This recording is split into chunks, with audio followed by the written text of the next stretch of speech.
All right, guys, what's going on? Welcome back to the Everything Cultural Podcast. Today, me and Nick here will be discussing Week 10 in its entirety. Timestamps will be below if you want to skip around to a certain contest. We're looking at this 12 p.m. slate. It's a pretty good one, Nick. Last week we said it was kind of a primer for what's to come here this Saturday. There's matchups galore. And it starts with Rutgers hosting Ohio State. Obviously we expected great, improvements from Greg Schiano's bunch, and they showed it, right? They're already bowl eligible. This defense is playing much better than even we thought they would be able to. The run game led by Kyle Mongai has been much improved. Gavin Wismet in the passing attack, he's certainly playing with more confidence, in terms of, play calling and them going downfield. He's still only at about 141 yards per game, has 4 interceptions, only completing 50%. This is an incredibly one-dimensional offense. Mongai 744 and 7 touchdowns, ran for 276 against Indiana. But this running attack against these tougher opponents has not been good. Nick, 114 against Michigan State, Wisconsin. In Michigan, they were held to below 80 yards in that one. And now they're facing an Ohio State defense that has just been exceptional this season on the ground. Guys like Tyleik Williams, JT Tuilau leading the way up front for them. And, of course, Tommy Eichenberg, a standout at the middle linebacking position. I think this is going to be a one-dimensional approach from Rutgers here once again. I think they're going to have, no chance of putting up points in this one without forcing some turnovers or getting some special teams. I love what Rutgers has done this year. And again, we've talked about how they would showcase major improvements this season. 19.5-point line in favor of the Buckeyes. I think this is a game here where those improvements are not going to be reflected in the final score. I think Buckeyes cover this one with ease behind a strong offensive effort led by Marvin Harrison, who's been hot as of late. Cade Stover's going to get a little bit more involved than he was last week. McCord is not going to make the same mistakes like he did last week. And Travion Henderson returning to this run game provided a big spark. Best game of the year for the Buckeyes on the ground, $181 and about 4.2 yards per carry. I think Ohio State's going to win this one convincingly. Offensively strong, and defense is going to stuff the run. That's just going to leave Rutgers stifled the entire contest. I'm thinking maybe 56-10 type of final score. I disagree with you. I think Rutgers is going to cover this spread. The line right now is looking at 18.5. This team is one of the best teams in the country against the spread this year. They're 6-1 against the spread this year. They're having a great season against the spread. They really do find a way to cover games when they really shouldn't. They covered against Michigan, which was a close game that didn't seem like it was going to be that close. Obviously, the scoreline's not great with 31-7, but this team is a physical team that fights. This defense is fantastic. They allow 120 yards per game on the ground, 156 through the air. Basically similar stats to Ohio State's defense, 276 total defense for them and 260 total defense for Ohio State. Obviously, Ohio State has leaps and bounds better offense, and we've seen that. But Ohio State has struggled to score points in the last 2 weeks, 24 at Wisconsin, 20 at home to Penn State. They travel on the road. Obviously, I don't think Rutgers is going to win this game. I think they are going to keep it close. 18.5 is a lofty line. I like Rutgers to cover this. I think they have a good opportunity here. I like what they have on the ground with Mongai. I think he's a fantastic back. 744 and 7 touchdowns for him. I think they have a good enough defense to keep them in this game early. I think Ohio State will pull away late and finish the job. But I'm thinking, something like 35-20, 2 scores, but not quite covering that 18.5-point spread. This is a very interesting matchup, though, here for Ohio State. They got a tough schedule coming up here. They got a lot of important games down the road, including a trip to Ann Arbor looming large in the distance here. Will they lose some focus going into that? I know it's a couple weeks away. It's something certainly to watch here. Ohio State versus Rutgers is a very interesting game to have at the 12 p.m. slate. Yeah, they're not scoring 20 points, but Aaron Lewis, Mohamed Toure, Tyreen Powell, some really good football players on this defense at all 3 levels, really. Phenomenal unit Greg Schiano has. It's only given up 15.8 points per contest. I'll stick with the Buckeyes, though, in that one. Looking also at 12 p.m. on Fox, Kansas State and Texas is a very interesting one. This line's kind of, closed up a good bit. 4.5 right now I'm seeing in favor of Texas. Malik Murphy, he looked solid in that start against BYU. This offense was still, able to put up, 30-plus points. Jonathan Brooks is, still a big part of this offense, 923 and 7 touchdowns. They ran for 184 yards with great efficiency. And I think that's why this line's probably so close is because Murphy, obviously a freshman, 16-25, $172 scores and a pick. They're breaking in this young guy here as yours continues to recover. Still a great deal of weapons, Xavier Worthy, A.D. Mitchell, Jadavian Sanders is great. Jordan Whittington hasn't exactly been productive, but they got plenty of guys they can count on here to make plays. In Kansas State, obviously, it's been a very quiet team. They didn't look great against Oklahoma State a couple weeks ago. They certainly has bounced back. Lost to Missouri on a buzzer beater. But they find themselves here ranked after a big blowout of Houston, 41-0, a team that, really challenged Texas the week prior and probably would have had a good shot at beating them. Wasn't for a bad call 41-3 victory over TCU the week before that. Since losing to the Pokes, Nick, they've been on fire on offense, and it's led by a nice passing attack. Will Howard, 14 touchdowns, 1,600 yards. Biggest problem for me, though, is I just don't think they have the depth here on this side of the ball at pass catcher to be, explosive in this contest. Phillip Brooks is great, but Ben Sinnott's a phenomenal tight end after that, though. I mean, what are you going to get? Jaden Jackson, RJ Garcia, the guys haven't exactly been that productive this year, and, they're going to want to run behind guys like Cooper Beebe, KT Levelston, DJ Giddens, Trayshawn Ward have been a very nice duo this year. 226 on the ground as a team. Howard, of course, has 313 and 6 touchdowns of his own. Levelston, though, at left tackle, he's been great. Beebe at left guard as well. I mean, they got some guys with size and experience there on the SO line that can compete, but I think Tavondre Sweat, Byron Murphy, these guys are going to be too much for him to slow down this running game. Blake Murphy, I don't know how much they're going to open it up. You certainly don't want them to make mistakes. It's going to put your defense in a bad position. I think, Steve Sarkisian, this is not going to be, a hard, opportunity for him. I think he knows exactly how to handle this, Nick, being at home. This is going to be a breeze for Texas. I think they'll win this game by the spread. I think it'll be certainly close because I don't think Texas will be all that explosive themselves. But I think for Kansas State, they're just going to be stifled here on this side of the ball. What are you feeling in this game? Certainly underrated one. Wildcats have been hot as of late. Defense, though, certainly has had some of their own weaknesses, before this kind of, 3-game winning streak. How do you think this one's going to go down? Very interesting matchup now that Kansas State is ranked heading on the road to Texas, and obviously with the new quarterback under center, people want to see Arch Manning. Malik Murphy instead gets the call. I think Malik Murphy deserved to get the call here. He looked good enough, in my opinion, against BYU. The 170, 6.8 yards per attempt, 2 touchdowns and 1 interception, 16-25. I think that's just good enough at this point, considering how this Texas defense has looked and has held up in certain games this week. Holding BYU to 6 points is a pretty strong feat here. I like the Longhorns in this one as well. I'm taking them to cover the spread. I got them, I'm thinking like a 12-point win here is what I have written down, 42-30, something like that. I think Kansas State will be able to score points with this good offense with Howard at under center. I think he's a fantastic quarterback. The turnovers have been an issue with the 7 picks. Got to cut down on that. If Texas can get a turnover or 2, they'll be running away with this one on Big Noon kickoff. I think this is a good matchup for the Big 12, an exciting matchup here, but I just think that Texas has too much power on this defense to stuff this Kansas State run. And like you said, Kansas State's pass catching depth is pretty weak at this point. So I think if you can get those top targets locked down, which Texas has showed an opportunity and chance to do so far this season, I think Kansas State's going to struggle here. The Longhorns at 7-1. They came in 7th ranked in the new college football playoff rankings, the first one of the year. They're in a good spot. If you're a Longhorns fan, you got it. You know the drill. You got to win out here at this point and beat Oklahoma in that rematch. This is a tough test at home, but I think they're going to get past this one with flying colors. Yeah, maybe 35-24 type final score. Kansas State defense has been really good, though. Kobe Savage, Austin Moore, these guys have been terrific for them. I just think that this Texas defensive line, they're going to have a bit of an edge here. Duke usually stepping up off the edge. But I'll take this Texas defensive line. This defense is still a strong unit for the Horns, and a conservative-like approach from Texas that's certainly going to allow them to not be as explosive, but I think they'll certainly be, efficient, and that's going to be the difference maker. This one's going to be very interesting, though. I'll stick with the Horns to cover, though, at home. Also looking at 12 p.m., Texas A&M and Ole Miss. The Rebels, right now ranked 11th. They still have Georgia on the docket. This is a team that could potentially find themselves in the SEC title game if LSU can knock off Alabama. That would certainly really put them in the driver's seat. Bulldogs still looming, though, as well. I mean, they could, find themselves in the top 4 in a couple of weeks, Nick. Obviously, that's a long shot for the Rebels. The very quiet team, though, kind of sensed that LSU victory where they absolutely put it on them on the offensive side of the ball. Alabama, again, they held them to 301 yards. And that offense has really been, kind of somewhat the same the last 3 weeks. Only scores of 27-20, 28-21, 33-7 over Vanderbilt. I mean, they just have not been that great, Nick. They've been showcasing nice balance, but this certainly is not a team that's out here lighting the world on fire. Jackson Dart, been an inconsistent player, 260 passing yards a game, 14 touchdowns for him to 4 picks. Quinshad Judkins, 691 and 9 scores. The running game has been pretty solid, steady diet of them, 40-plus carries over the last 4 contests. Efficiency, likes to bounce around a good bit, but they're finding the end zone with this ground and pound attack. Love some of the weapons they have in Jordan Watkins and Trey Harris. The offensive line, a veteran unit, certainly is, progressing, I would say. Texas A&M, Jimbo Fisher and group, you just don't really know what to make of this team. Max Johnson, when he's on point, he's really on point, but when he's not, it's a disaster. 58% completion rate for him, has 4 interceptions. He fumbles the ball a good bit.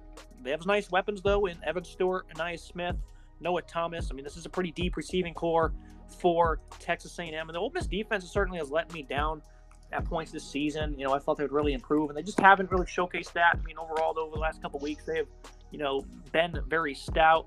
I'm going to take Ole Miss to win this game. I guess I'll take them to cover it, too. This is just a weird game to break down, Nick, because the Rebels, they've not been that great on offense. The defense has been very splendid, though, against some weaker opponents, less than 290 yards in 3 straight contests now. But before that, they gave up 637 to LSU. I think this Ole Miss defense has enough playmakers, guys like Jared Ivey, J.J. Pegues, and Isaac Ukwu. These guys are really going to, tee off, I would say, on a pretty poor A&M offensive line that's been drastically underperforming. And I think that will be the difference maker here. Max Johnson will make some mistakes. I think a balanced approach here that certainly has been, hurt Jimbo Fisher in the past and playing Ole Miss will be the key difference. I'll go ahead and stick with the Rebels, but you never know when playing against Texas A&M. They like to show up and shock them sometimes.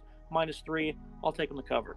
This is an Ole Miss team, in my opinion. It's not getting talked about enough. 10th, they came in during the college football rankings. If they had not lost to Alabama, if they had beat Alabama and Tuscaloosa, they'd certainly be a top 4 team, in my opinion, just based off what they've done this season. This offense is quite fantastic, although it's looked a little weak the past couple of weeks, like you said. 27 points against Arkansas, 28 against Auburn. Not very good. Auburn defense. 474 total yards of offense so far per game, 286 and 187 on the ground. Jackson Dart has looked messy, though. Jackson Dart needs to really focus and get his job done. He's playing a very good A&M defense here. They're allowing 96 yards per game on the ground. They absolutely stuffed the run against Alabama. They stuffed the run against Tennessee at points as well. 173 allowed through the air for that A&M defense. Definitely a tough matchup for Dart and company. I'm going to take the Ole Miss Rebels here. I think I'm going to take them with, to win by about a touchdown here, cover the spread. This is a tough one to pick, though. A&M, it's a mixed bag. You never know what you're going to get with them. They're absolutely disappointing by the standards for Jimbo Fisher and company.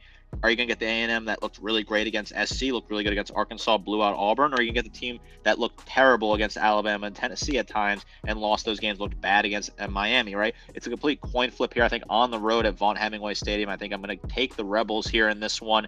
Basically a pick 'em if you want to look at it in terms of that, with Ole Miss getting the 3 points for being the home team. I think A&M's a very good team. I think Max Johnson, though, is just not enough talent on offense. He makes too many mistakes to win this game, in my opinion. I think Ole Miss will be able to put up enough points to get the job done.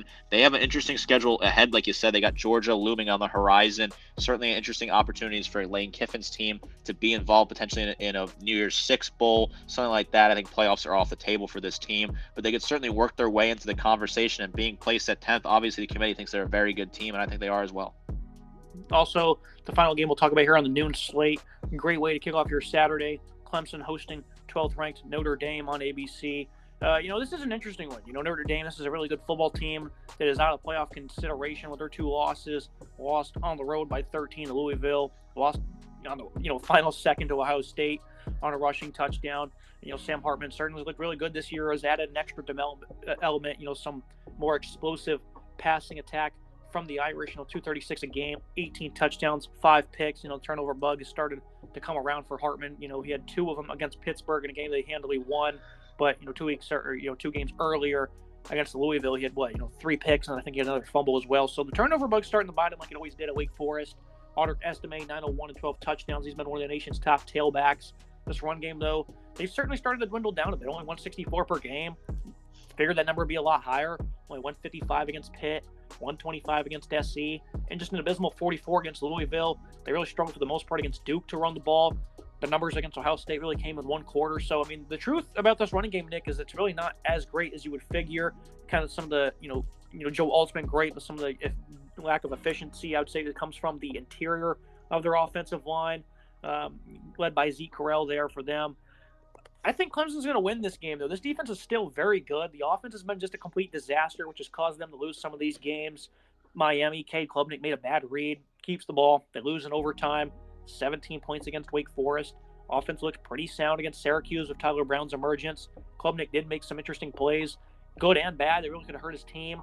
And they came alive a little too late against NC State being down in that game. This is going to be tough, though, for Cade Klubnik, obviously, playing an Irish defense.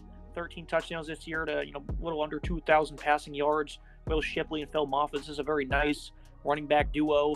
The receiving room, with Tyler Brown's not playing well, then the rest of this passing attack kind of struggles.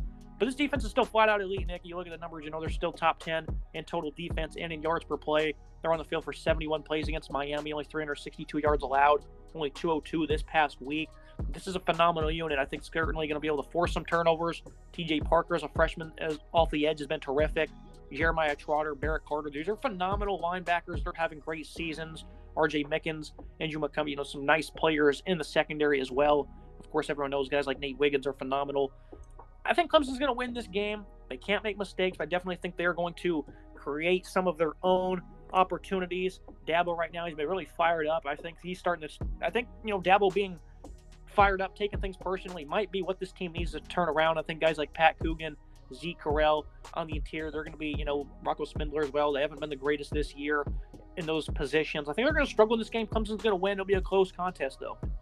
This is an interesting game that's kind of flying under the radar due to the fact that both these teams are well out of the playoff contention at this point. Notre Dame had a great start to the season, but obviously lost that tough game at home to Ohio State, a brutal loss on the road at Louisville at 7-2. They're out of the picture. Clemson 4-4. Certainly not a sentence I thought I'd be saying in October. They've had a brutal month of October, barely beating Wake, then losing in overtime to Miami, a poor read by Clay Klubnik, like you said, and then losing this past weekend at NC State falling to 4-4.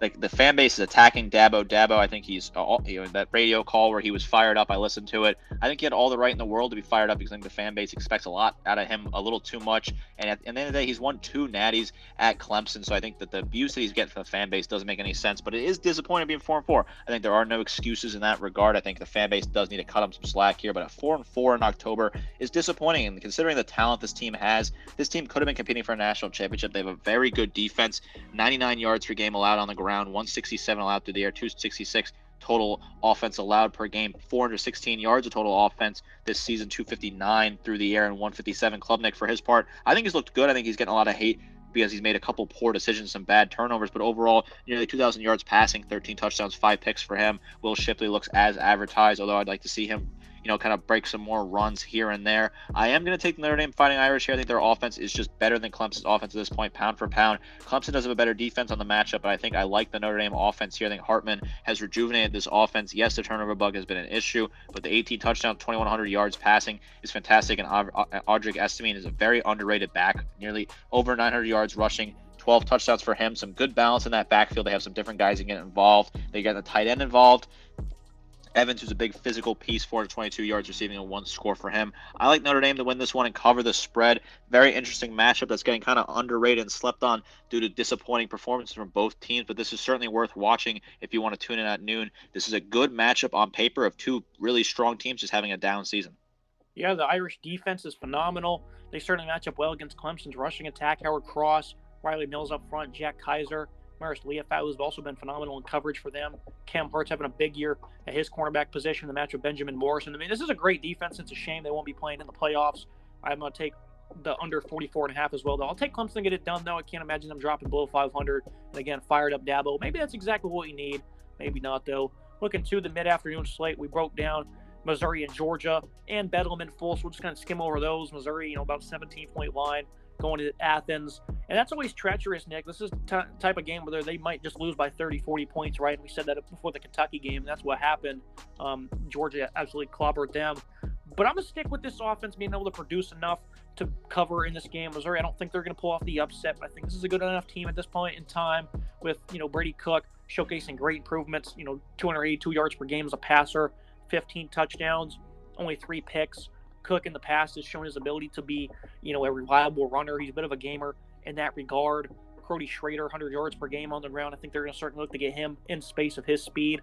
This trio of receivers, though, former 5-star Luther Burden, Georgia fans weren't happy they didn't get him.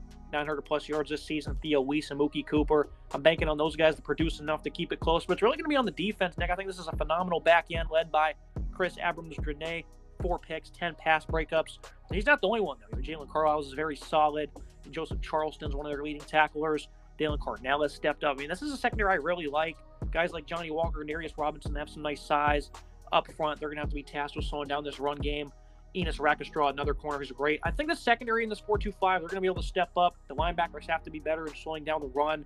Georgia is just such a tough ask to beat, Nick, especially in Athens. But I think the secondary, especially with no Brock Bowers for Georgia, I think they're first nationally actually in third down conversions. I mean, that's something that's always been hard when it comes to Georgia's offense is getting them off the field right. And they have plenty of different options. Guys like Dominic Lovett, Marcus Robinson, Jack Saint, Ladd McContney, they're grateful to have him back. Plenty of options here. I'm just going to go ahead and take a stab at the Missouri secondary. They'll be able to slow them down enough to cover in this game. And I think if they're there late, I think Brady Cook and these weapons will have a chance to win it. But in Athens, these games just never seem to be close. I'm certainly on the same page with you. I think this Missouri secondary is a very underrated unit in the country. It's a very physical, hard-hitting unit that has some serious guys who can really make some things happen for this Missouri Tigers team. Ranked 12th in the college football playoff first rankings, a good spot to be if you're a Missouri Tigers fan. I think Eli Drinkwitz is doing a lot with the classes he's brought in. He brought in Luther Burden, obviously a 5-star they stole from Georgia. They have another 5-star coming in, an edge rusher in this current class. So this is a good recruiting system set up by the Missouri Tigers here, benefiting from the NIL laws passed in that state. I like Tigers here to cover the spread as well. I think this will be a game closer than the 15.5. I think they'll barely cover it, but it will be a covered spread moment here for the Tigers. I like Brady Cook a lot. I think he's a fantastic quarterback, and this Missouri team is very good. They could easily be 8-0 if it wasn't for a few mistakes against LSU at home. It's a very talented team, one of the second best team in the SEC East, in my opinion. I love what they can do. Cook, 2,200 yards, 15 touchdowns, 3 interceptions. I think he's having a great season. Luther Burden, obviously one of the nation's best wide receivers, if not the nation's best wide receiver outside of Marvin Harrison Jr. I think he's still the number one wide receiver. 905 yards receiving for Burden, 6 touchdowns. This offense is 443 total yards of offense average per game, 294 passing, 149 on the ground. Schrader is a fantastic back, 807 and 9 scores for him. Georgia without Brock Bowers, we saw what they looked like against Florida. They scored 43 points and looked good in that game. We thought Florida could contend with them, and it wasn't really that close at all. Georgia pulled away quickly. Carson Beck potentially making a Heisman campaign sort of position for himself, having a good season, 2,400 yards passing, 14 touchdowns, 4 picks for him. Edwards, they're not really running the ball as well as we thought they would. 172 on the ground, still a nice mark, but you expect it to be better. Edwards, 556 and 8 scores for his part. I like the Tigers to cover the spread in this game. It's a very interesting game. It's just tough being in Athens. If this was in Columbia, I think I'd be picking the Tigers here, but a tough trip on the road. A very interesting game for Georgia. They got a couple of ranked opponents coming up on the docket. Yeah, physicality for Georgia is still the nation's best, and it's usually the difference maker. Even after rushing attack has only got, I think, 1 or 2 games of 200-plus yards rushing this year. Shifting to Stillwater, final Bedlam game for a while. My mind was made up on this contest, just a couple weeks ago. Oklahoma, they went out and played Kansas, and they got abused on the ground after giving up some explosive plays against UCF. Gave up a lot of yards against Texas, but they did force some turnovers in that one. That's just how the dice rolls in college football. Defense is stepping up, really just disallows any yards, I'd say. Danny Stutzman's been elite for them. Jared Kanek has stepped up alongside of him. The secondary, they're much better in terms of positioning and playmaking. Guys like Key Lawrence, Billy Bowman, Woody Washington. These guys have been around each other for a long time. 14 interceptions this year, led by Gentry Williams. The defensive line, though, certainly they've got a lot of good run stoppers, but collectively they just seem to have been disappointing. Guys like Dejon Terry have been good. Jordan Kelly, the last couple of weeks, certainly. Ethan Downs as well has some nice production this year. Deshaun McCullough is really finding his footing in this lineup, and whatever role he's asked to play in, usually in coverage. Oklahoma State, though, Ollie Gordon, the last 4 weeks, they really found something, starting with a win over Kansas State. They beat Kansas as well. Back-to-back home wins over now ranked opponents. I figured Mike Gundy would figure it out this year, and he certainly has. His team's already bowl eligible, looking for more. And again, it is led by Ollie Gordon. 1,087 yards, that is, 10 touchdowns, 7.7 yards per carry. The QB controversy is done and finished. Valen Bowman really stepping up. Hasn't been very efficient. This is a veteran quarterback, though, who has 2 touchdowns in each of the last 3 games. The defense for Oklahoma State also, I think, is much better, led by Nicholas Martin. Colin Oliver, been inconsistent in his new role. He's still a big-time playmaker, though. Anthony Goodlow is great for them at defensive end. I'm taking Oklahoma State outright in this game. I said that 2 weeks ago. Mike Gundy is really fired up. He's not happy that this series is going away. It means a lot to him, Nick. He's been here for 2 decades or so in Stillwater. In this running game, I think certainly going to have a good edge against the Sooners. I'm willing to die on the hill. The Cowboys are not going to lose this game under any circumstance. Am I going to look foolish come 6, 7 o'clock? I can't pull the trigger like you are. That's a bold take. I think Oklahoma State is a very good team that has certainly come around the last couple of weeks. The numbers have been fantastic. 29 points against a good Kansas State defense, 39 against Kansas, 48 against West Virginia, 45 against Cincinnati. They have been scoring points, 429 total yards of offense per game average for Oklahoma State, 244 passing, 184 on the ground. I think Oklahoma just has too much talent, and I think they're going to win this game on the road. It is important to note that the last time these 2 teams played in Stillwater, Oklahoma State won. That was Lincoln Riley's last ever game with the Sooners before he moved out west to LA to coach the Trojans. So this is certainly an interesting game. There's a lot of history. Obviously, like you said, Gundy and the crowd are going to be fired up. They're pissed that Oklahoma's leaving. I don't blame them. I'd be pissed too. I'm disappointed this rivalry is ending because this is a great, fun rivalry in college football. I do think Dylan Gabriel in the offense here is going to have just a little too much for this Oklahoma State team at the end. I think it will be a bit of a defensive battle. I know it's crazy to say at these two teams' defense, but I think both these teams will be dialed in and get some big stops with the crowd energy. I do like Gabriel to make a couple clutch plays, find Jamil Farouk at the end there and get a touchdown or two to seal the deal here. This is a very interesting matchup. Last Bedlam. It's going to be a fun one to watch at 3:30. I do like the Sooners here, but it wouldn't shock me if Oklahoma State go out and win this considering the energy they're going to have. Looking at a key underrated matchup in the ACC, Virginia Tech started off slow.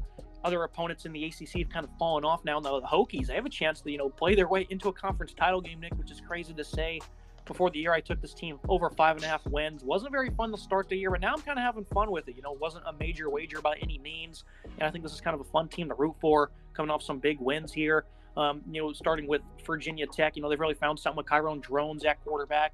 1,237 yards, 7 touchdowns, 400 yards rushing, and 4 scores. I mean, the last couple of weeks, ever since he took over, it's been, a completely different story for this offense. Put up 38 against Pitt, 30-plus against Wake and Syracuse. Florida State is certainly tough for them. He was very efficient. They're running the ball. And Drones, showcasing nice abilities as a dual threat.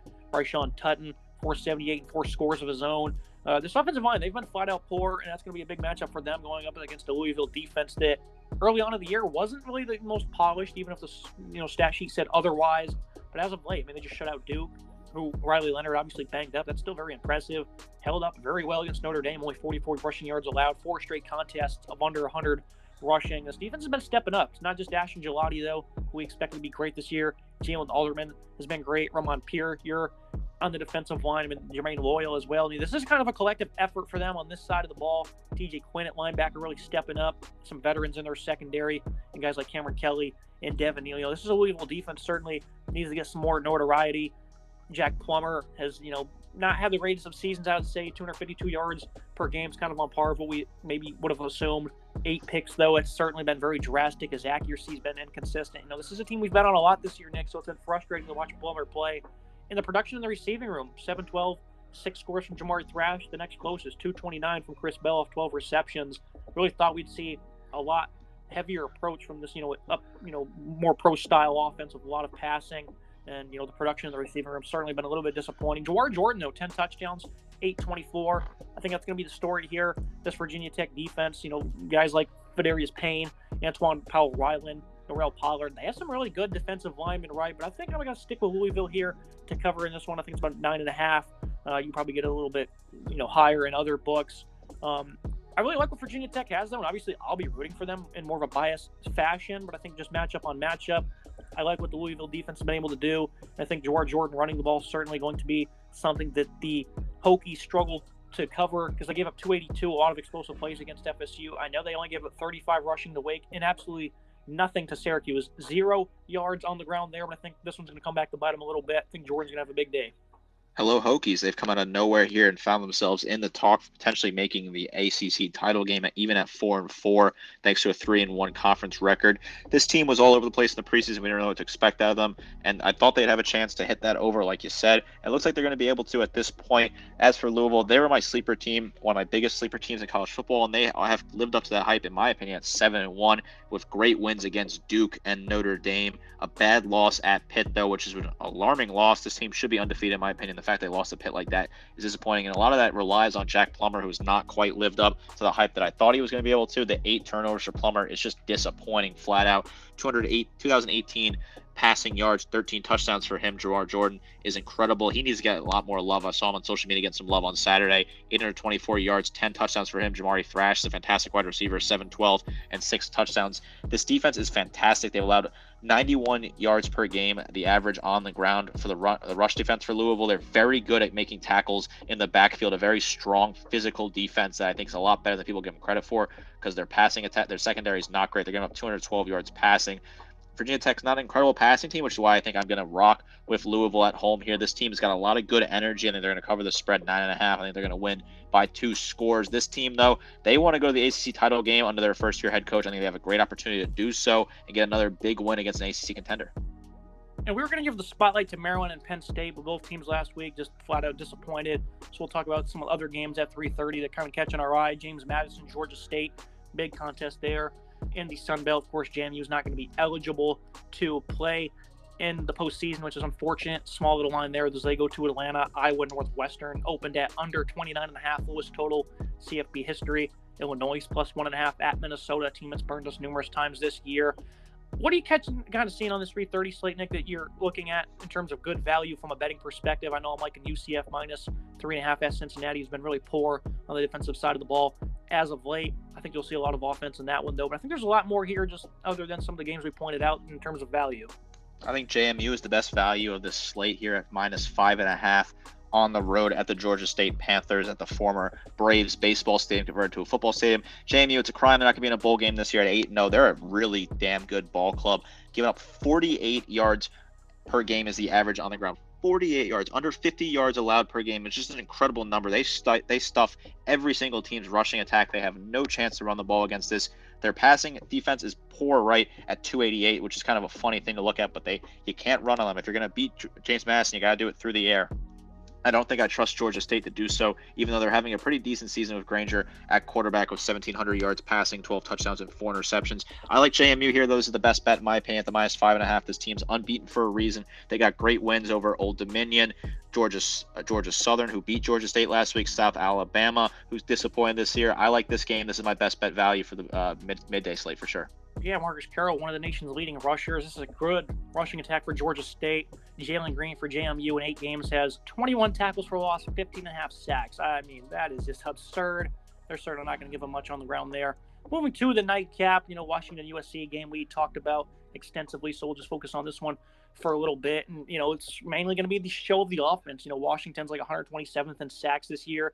USC's god-awful against the run. Washington's not going to look to run the ball, I don't think, that much. Even if they have success doing it, it's just not in their nature, the ground and pound for 30-plus carries or anything like that. The Washington defense, they just got obliterated through the air against Stanford, who's all of a sudden found some rhythm passing. Caleb Williams and USC, 50 points against Cal. They had to win a shootout there, but the offense is, able to showcase that they can, rally and still play with some heart. Down by 2 scores late in that game. Marshawn Lloyd, some great speed as a runner. Williams has obviously been terrific. The receivers, though, they'll have to continue to step up. Guys like Brennan Rice and Taj Washington. Zachariah Branch being healthy is great. I think the total is like 76.5. I would take the over in that one. As a Trojan fan, no bet from me. Washington, though, the big difference for them is they have a phenomenal offensive line led by Troy Fatuna, Roger Rosengarten at those tackle positions. That's going to be a big difference maker in this one, Nick. Penix should have all day. Do you think going on the road here in LA with some big-time expectations, especially with the last couple weeks since beating Oregon, kind of surviving that game? It hasn't been very pretty for the Huskies. Kind of, is writing bad news bears on the wall for them, or do you think they're going to get the job done and live another day? Some Washington fans will certainly be disappointed with ranking 5th in the first couple playoff rankings that came out. The committee said during that broadcast, Reese Davis asked the committee chairman why they ranked Washington at 5, and he specifically said that they were concerned about the game at home against Arizona State and the struggles on the road against Stanford. I think that's kind of a BS bogus argument for the committee there. I think this team should be in the top 4. They have a great opportunity here to cement that case and be in the top 4 come next Tuesday with traveling to USC and playing the Trojans in LA. I think Penix is certainly the Heisman frontrunner in my opinion. I love what he's doing. Nearly 3,000 yards passing, 24 touchdowns, 6 interceptions, 500 yards per game of offense, 400 yards passing per game, 100 yards on the ground as well. It's not a bad number. I'm going to take Washington to win this game. I think they have the best opportunity to do so. This is a huge resume builder. I think it'll be a close game. They're barely cover the spread. I think USC can still put up a ton of points, but I just don't trust USC's defense to make a stop when they have to. I like the Huskies in this one, but both teams' defense have a lot of work to do. They're both giving up over 400 yards per game on the defensive side of the ball. Bad numbers. If Washington wants to be a legit title contender, they got to figure out these defensive woes. They struggled against Stanford, struggled against Oregon, struggled against Cal. Got to figure something out, certainly.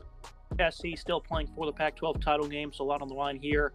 Alabama, LSU, 7:45 p.m. on CBS. Alabama, obviously, they played great defense this season. Dallas Turner and Chris Braswell off the edge have been very crushing. Guys like Tim Keenan, Tim Smith have been terrific. And, getting this defensive line right, that's allowed them to just be dominant against the run. And LSU, they, were very good against Missouri running the ball. So this is certainly a part of their offense. Logan Diggs and Jaden Daniels. Daniels playing better football than probably anyone in America. 47.4 points per game for this offense.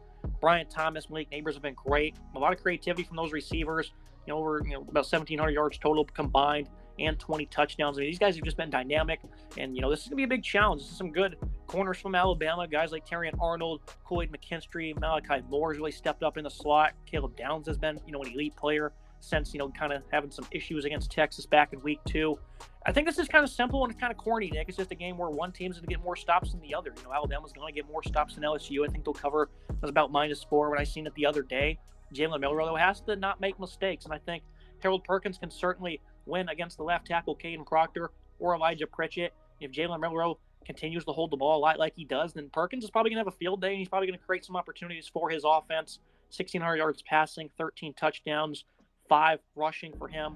Only 142 rushing because of the sacks he takes, and that's got to be fixed, Nick. That's certainly going to be a problem, I think, especially in this game. But the LSU defense this year, a lot of missed tackles, very bad angles. The defensive line hasn't really been as good as we thought. Harold Perkins, they tried some different things with him early on in the year. They finally went against that, and he's starting to really rack up the numbers. But I think this is just too much speed and talent for Alabama. Jermaine Burton's been great for this receiving core. Isaiah Bond, Kobe Pratis, Jalen Hale has a couple receptions this year. I mean, they have too much speed. I think if Tommy Rees, he calls the game that I would call, where you just want to call screens, slants, small stuff to get these guys in space, then I think they should be able to dominate. This LSU defense is significantly underperformed. And that includes, a lot of outside zone with Jace McClellan and Roydale Williams. They should have 200-plus rushing in this game. They will win and they will cover unless Milroe strikes again with some of his turnovers. He does a great job bouncing back, but he's also been very inconsistent, and that's my only worry here, Nick, but I think they'll get the job done.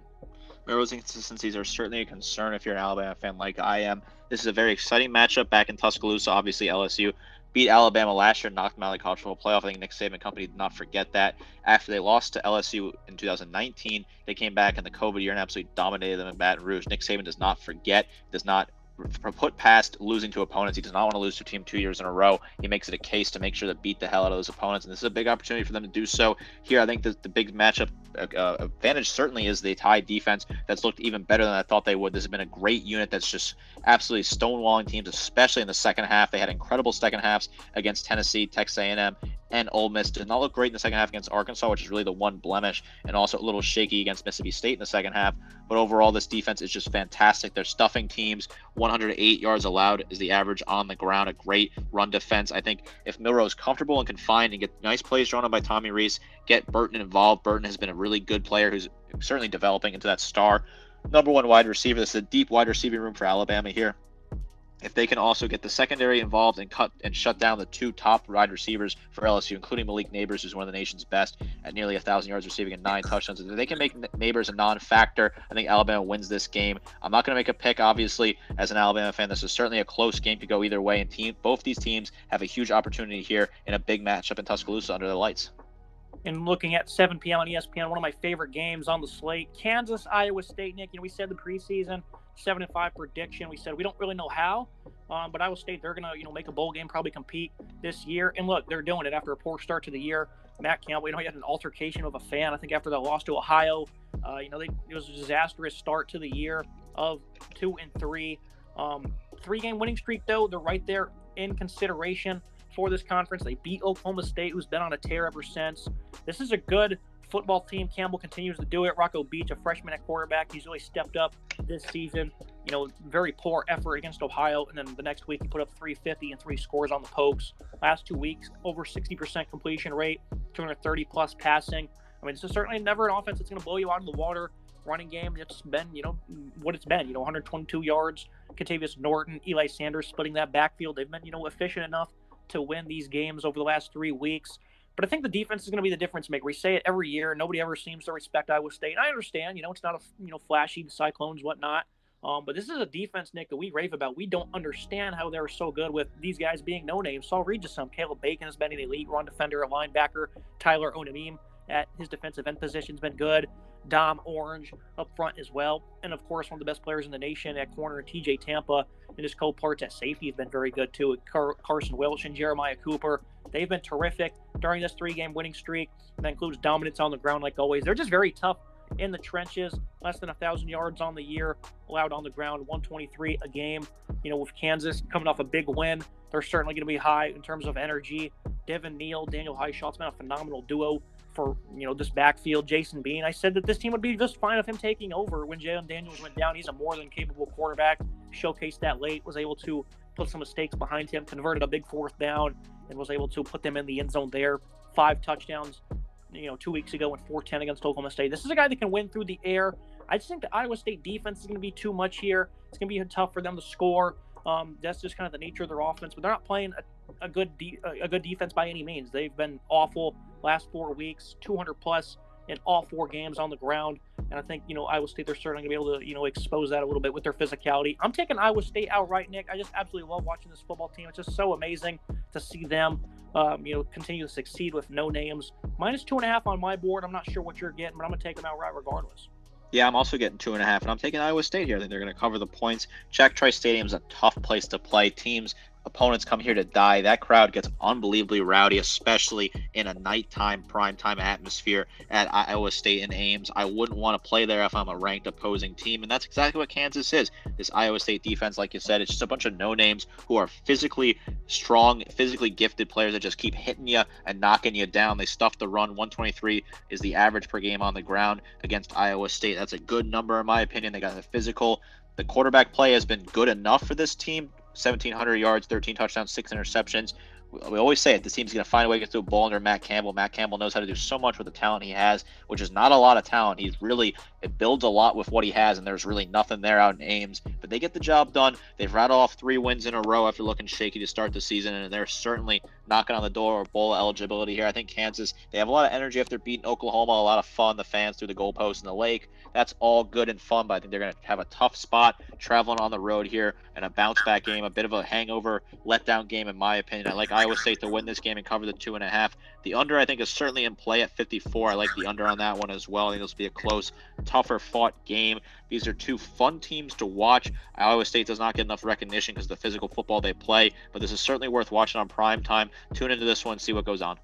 Yeah, and there's no game here that will give a 4th spotlight to, but I think there's plenty on the board as well. Purdue going on the road to Michigan, BYU +10 against West Virginia, maybe something there. A team that I had outright last week against UCF. Oregon State playing at Colorado, and a lot of people will be tuned in to ESPN at 10 o'clock. Boise State, Fresno State, some aspirations there for the Bulldogs. And Arizona hosting UCLA. This is actually a big game at 10:30 that I really didn't even notice till now. The Arizona defense has just been absolutely splendid. I think top to bottom, there's all kinds of value on this board. I know you're going to be eyeing a couple of games, including Rice hosting SMU. So what are your final thoughts on this nightcap, and what's maybe one more pick that you're really keen in on? Exactly, that was the game I was going to talk about, was SMU Rice. I love the over of 59.5 in that game. SMU scored 69 points in their last week. They're dismantling of Tulsa. They also dismantled Temple on the road, 55 points in that one. Rice, they hung in with Tulane. They lost by 2 points to Tulane. They beat Tulsa by an equally large, just about as large margin, with a 32-point victory the week before that. So I think Rice is a good team. I think Rice is a very underrated team. They struggle on the ground. They don't really have a great running offense, but JT Daniels has looked good in the pocket. I think SMU is going to win that game, but if you want to see a potential cover, Rice at plus 11.5, you could definitely take a look at that. And the over, I think, is certainly in play in this one down in Houston. I like the over 59.5. I love for that game. A fun kind of game to watch if you want to have a little fun, relax. Watch that game on ESPNU. Kentucky travels Mississippi State as well. Kentucky been a bit disappointing. They're playing an equally disappointing Mississippi State team. Mississippi State's looking to get some conference wins on the board. Can they beat Kentucky? I think that's a game you might want to watch and tune into. There might be a shock upset there from the Bulldogs. Yeah, it's going to be a long day. We talked about 2 weeks ago how good the slate was, and just gets even better now that we're closing in on it. UCLA, Arizona again. That's an interesting game. That D-line for the Bruins against the Arizona O-line. Wildcats defense has been, I rated it as an F unit coming into the year, Nick, and they've just been phenomenal this year. So got that one wrong. Very good to see Jed Fish getting that program in the right direction, though. I mean, this is just a complete slate as best as it gets in CFB. Appreciate you joining me once again, Nick. A lot of value on the board, though, not just a lot of good matchups. I think there's a lot of money to be made here, no doubt, compared to last week, where the board was kind of soft. Certainly a great betting week, in my opinion. A lot of over and unders that are very nice. A lot of interesting spreads you can make some movement with. I like a lot of the late night games as well. That Arizona UCLA game you talked about is a very interesting matchup. Looking at Arizona potentially even winning that game outright, you can make the case there for that one. This is a great slate. I like it. We're here in the heart of the season. The first CFB rankings came out, so that means it's business time. These teams got to get down to it, got to start winning games and trying to figure out who's going to be in the college football playoff. That'll be it for today's episode. Make sure you guys like, comment, subscribe. See you next time. Look at me.